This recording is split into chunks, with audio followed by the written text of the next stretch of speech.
Hello everyone, welcome back to my channel class 12th physics.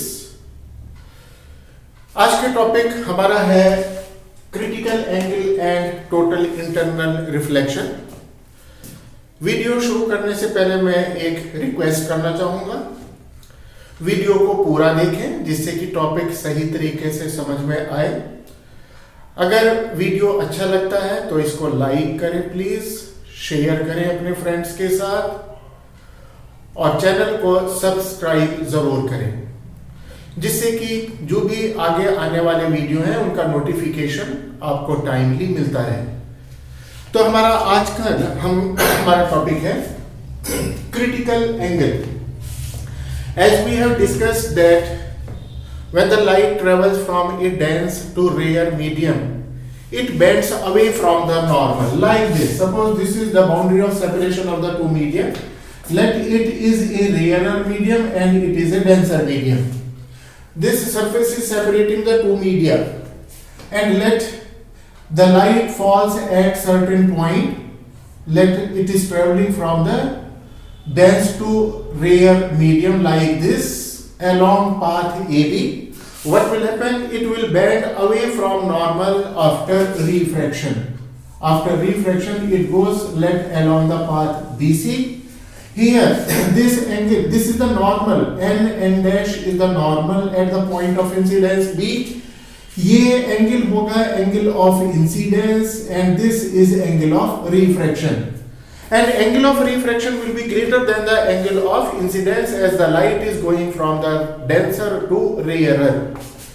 तो इस तरीके से अब हम क्या करें, अगर suppose this angle of incidence is increased gradually, इसको धीरे धीरे ग्रेजुअली इंक्रीज करते जाएं, then what will happen, the angle of refraction will also increase and finally a situation will arrive when this refracted ray of light will go along the boundary of separation of the two media like this. AB will become this and the BC will be along the separation of the two media. This will be along the boundary of separation of the two media. This is the normal at the point of incidence B. तो यहाँ पर क्या है, ये angle हुआ angle of incidence और angle of refraction जो है ये है 90 degree. Then this angle of incidence for which the angle of refraction is a right angle is a 90 degree, it is called the critical angle of incidence. This is the angle of critical incidence. That is, we can say that what is critical angle of incidence? The light is going from, the light is propagating from a denser to a rarer medium.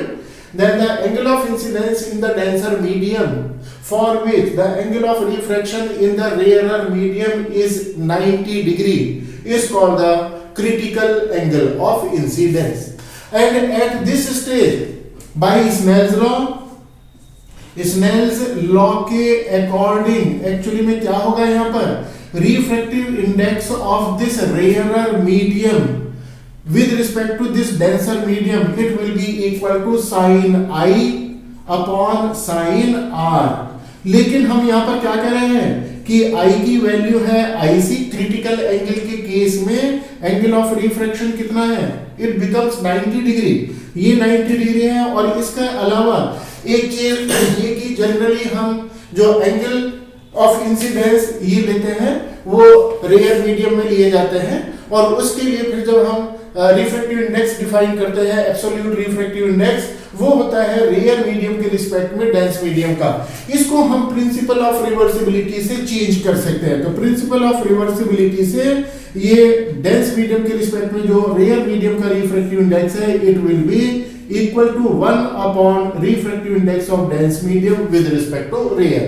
ये सभी values हम यहाँ पर substitute करें तो 1 upon refractive index of denser medium with respect to this rare medium it will be equal to sin IC upon sin 90 degree and sin 90 is 1, so we can say that sin IC will be equal to 1 upon refractive index.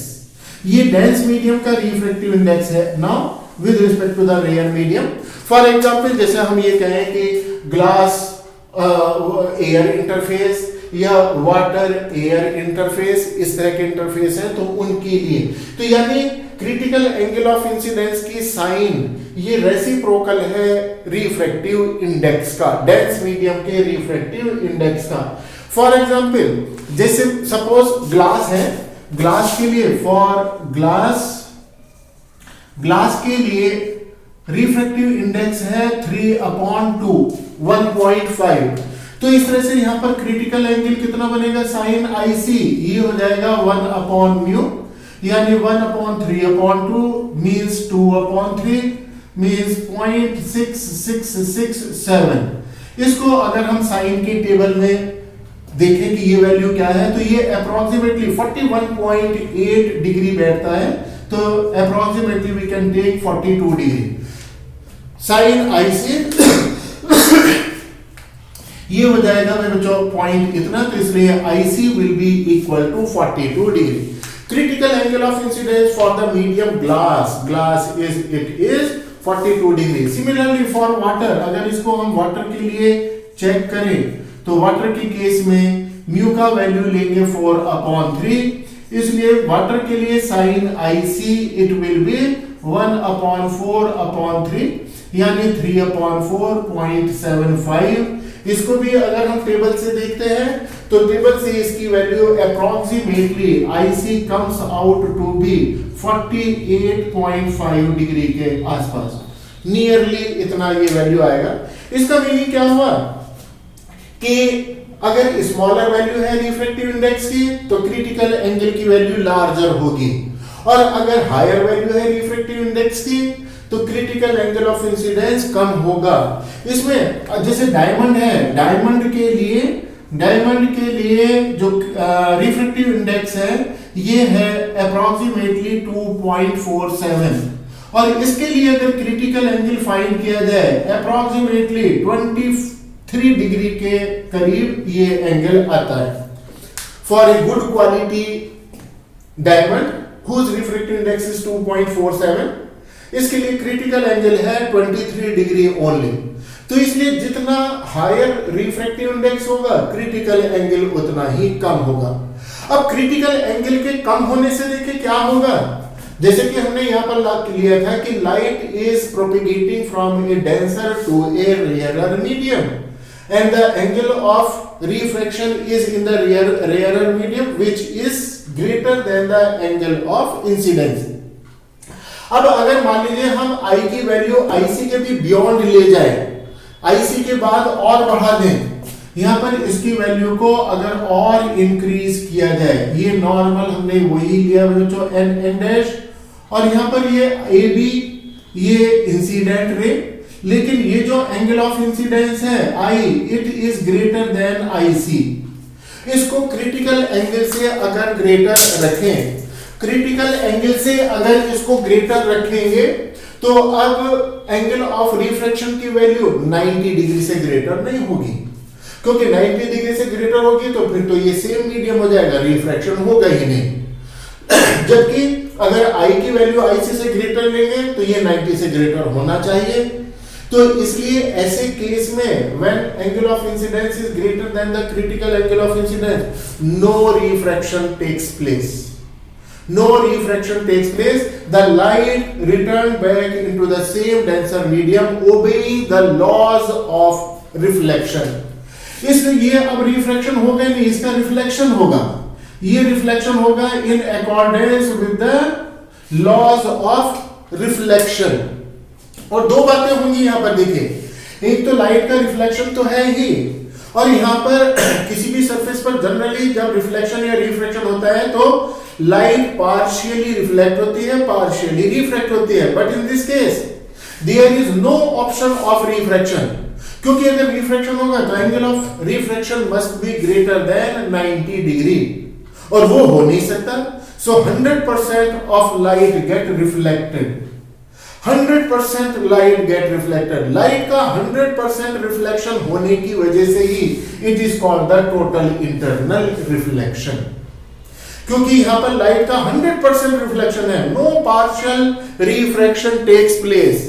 Therefore such type of reflection when the light is going from the denser to a rarer medium and the angle of incidence is greater than the critical angle of incidence, then such type of reflection is called the total internal reflection। और जिसको total internal reflection क्यों कहते हैं, हम यहाँ पर दो word use कर रहे हैं, total reflection, internal reflection, क्योंकि डेंस मीडियम के अंदर रिफ्लेक्शन है इसलिए तो ये कहलाता है इंटरनल रिफ्लेक्शन, और 100% लाइट का रिफ्लेक्शन है इसलिए ये कहलाता है टोटल रिफ्लेक्शन, इसलिए इसका कंबाइंड नेम है ये टोटल इंटरनल रिफ्लेक्शन। तो in case of total internal reflection what happens, यानी हम इसको कैसे डिफाइन करेंगे, if the light is propagating from a denser to a rarer medium and the angle of incidence is greater than the critical angle of incidence, then the light reflects totally into the same denser medium obeying the laws of reflection. Such a reflection in the denser medium is called the total internal reflection or TIR. So there are two conditions for TIR, total internal reflection के लिए दो conditions हैं। First is light should propagate from denser to rarer, light should propagate from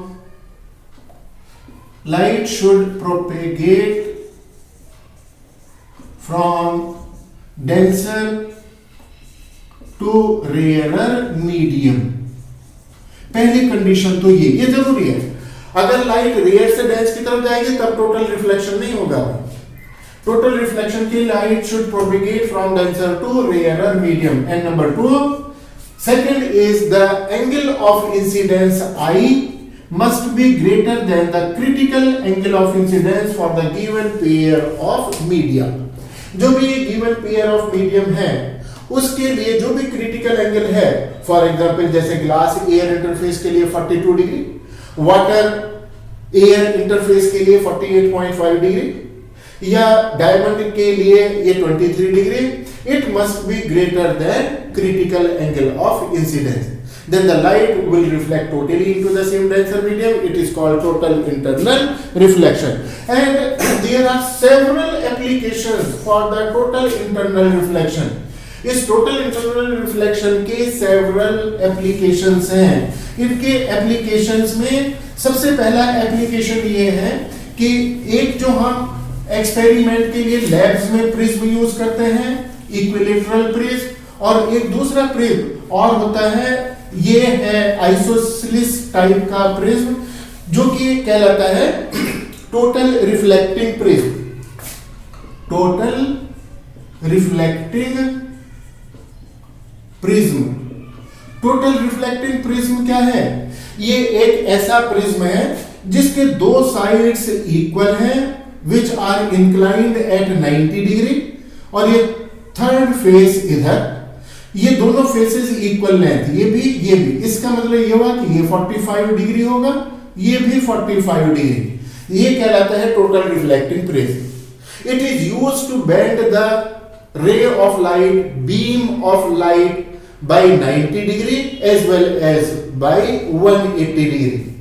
90 degree bend करने के लिए क्या करते हैं, जो ये इक्वल साइड्स हैं इनमें से किसी भी एक साइड के ऊपर लाइट को परपेंडिकुलर डायरेक्शन में इंसिडेंट किया जाता है, नॉर्मल डायरेक्शन में। नॉर्मल डायरेक्शन के लिए angle of incidence 0, angle of refraction भी 0, light passes undeviated, and when it falls on this hypotenuse face, what will happen? If there is, we are drawing this normal and incident ray will enclose an angle of 45 degree, which is greater than the critical angle for the glass। Glass के लिए critical angle था 42 degree. 42 degree से greater होने की वजह से light will get totally reflected and it will fall on this face in the perpendicular direction, so it will come out undeviated like this. So the total angle bent by the light, deviated by the light, it is 90 degree. So in this manner, this totally reflecting prism can be used to deviate the light by 90 degree. इसी तरीके से अगर light को हमने 180 degree bend करना है तो 180 degree bend करने के लिए इस टोटली रिफ्लेक्टिंग प्रिज्म को हम इस तरह से लें, this is the 90 degree angle.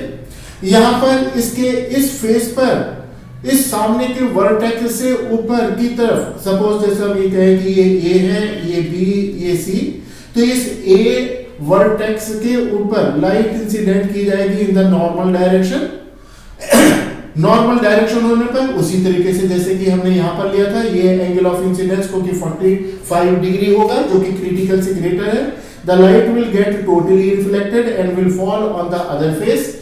इस फेस पर भी again you can check by geometry, this angle is again 45 degree, ये 45 था, ये भी 45, तो यहां से भी लाइट टोटली रिफ्लेक्ट हो जाएगी और इस तरह से ये लाइट टोटली रिफ्लेक्ट होकर के टोटल एंगल बैंड होगा कितना, 180 degree.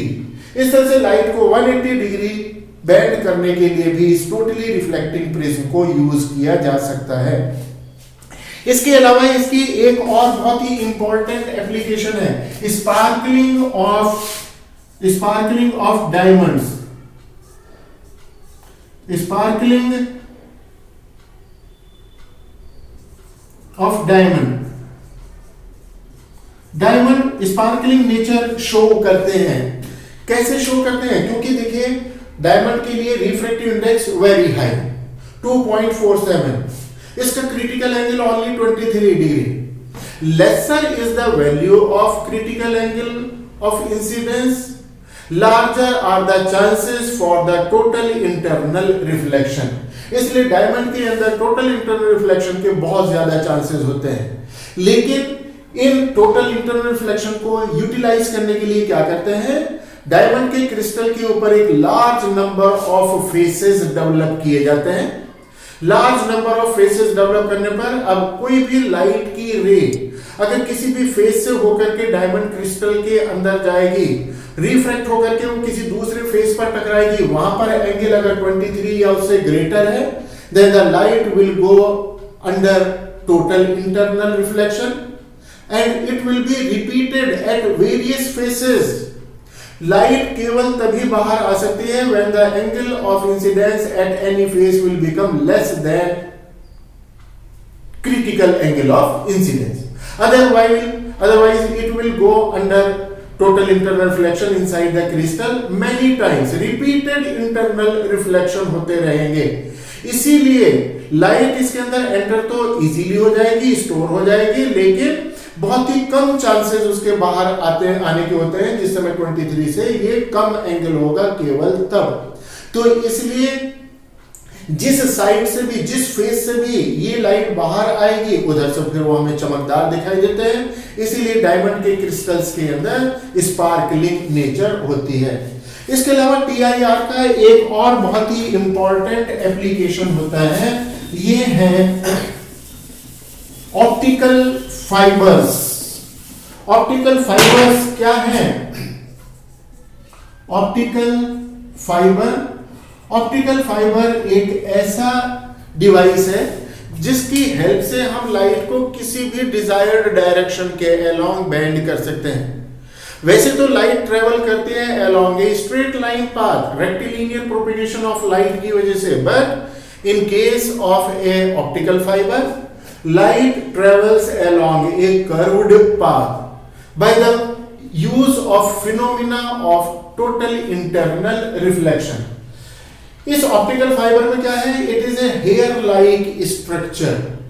It is a hair like structure of a transparent material, good quality of glass और क्वार्ट्ज।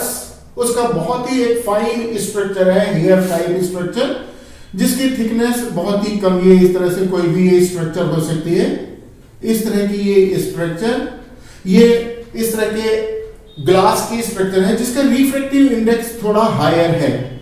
इसके ऊपर एक कोटिंग की जाती है किसी लेसर रिफ्रैक्टिव इंडेक्स के ट्रांसपेरेंट मटेरियल की। इसके ऊपर एक fine coating of another transparent substance of lesser refractive index इसमें जो ये इनर लेयर है ये कहलाता है कोर। इट इज कोर जिसका रिफ्रैक्टिव इंडेक्स सपोज μ1, ये हायर रिफ्रैक्टिव इंडेक्स। और आउटसाइड की जो लेयर है ये भी ट्रांसपेरेंट है, ट्रांसपेरेंट मटेरियल है, लेकिन इसका रिफ्रैक्टिव इंडेक्स थोड़ा कम है, ये कहलाता है क्लैडिंग। ये है क्लैडिंग। मान लीजिए इसका रिफ्रैक्टिव इंडेक्स अगर μ2 है तो यहां पर μ1 इज ग्रेटर देन μ2। सपोज जैसे हम ये 1.7 ले लें और ये ले लें 1.5, इस तरह से इसके अंदर डिफरेंस रखा जाता है। अब लाइट की कोई भी रे अगर यहां से सपोज एंटर करती है, यहां पर ये क्योंकि हायर रिफ्रैक्टिव इंडेक्स है, ये लेसर रिफ्रैक्टिव इंडेक्स है, तो इसलिए पहली कंडीशन फुलफिल हुआ। अब इसको अगर इसमें ऐसे एंगल पर इंसिडेंट किया जाए कि ये एंगल इस इंटरफेस के लिए क्रिटिकल एंगल से ग्रेटर हो जाए, then the light will get totally reflected and such type of internal reflection will be repeated at the various points and finally light will come out of the fiber through this other face. So by bending this optical fiber we can bend the light in any desired direction. Such a hair like structure it is known as the optical fiber, and if we take a bundle of such optical fiber it is called the light pipe. Light pipe की help से बच्चों हम जो है किसी भी broad object की एक इमेज को ट्रांसमिट कर सकते हैं in the form of the optical signal through this optical fiber. These optical fibers are very useful devices. These optical fibers are used for the medical purposes as well as for the transmission and communication processes. Medical purposes के लिए, endoscopy के लिए इसको use किया जा सकता है, या और उसी तरह के मेडिकल इन्वेस्टिगेशंस के लिए इनको यूज कर सकते हैं। जबकि ट्रांसमिशन एंड कम्युनिकेशन में ऑप्टिकल सिग्नल्स के ट्रांसमिशन के लिए, रिसेप्शन के लिए इनको यूज किया जाता है। इलेक्ट्रिकल सिग्नल्स को भी ऑप्टिकल सिग्नल्स में चेंज करके उनके भी ट्रांसमिशन एंड रिसेप्शन के लिए इनको यूज किया जा सकता है। So this phenomena of optical fiber, this device of optical fiber, it is very useful device which is used for the engineering purposes as well as for the medical purposes. And the phenomena of total internal reflection is a very important phenomena which is used for the various processes. तो ये total internal reflection हुआ। तो आज के video में इतना ही। ये video आपको कैसा लगा प्लीज कमेंट बॉक्स में कमेंट करें। आया है तो इसको लाइक करें, अपने फ्रेंड्स के साथ शेयर करें, चैनल को सब्सक्राइब जरूर करें जिससे कि फर्दर आने वाले वीडियोस का नोटिफिकेशन आपको टाइमली मिलता रहे। Thank you one and all.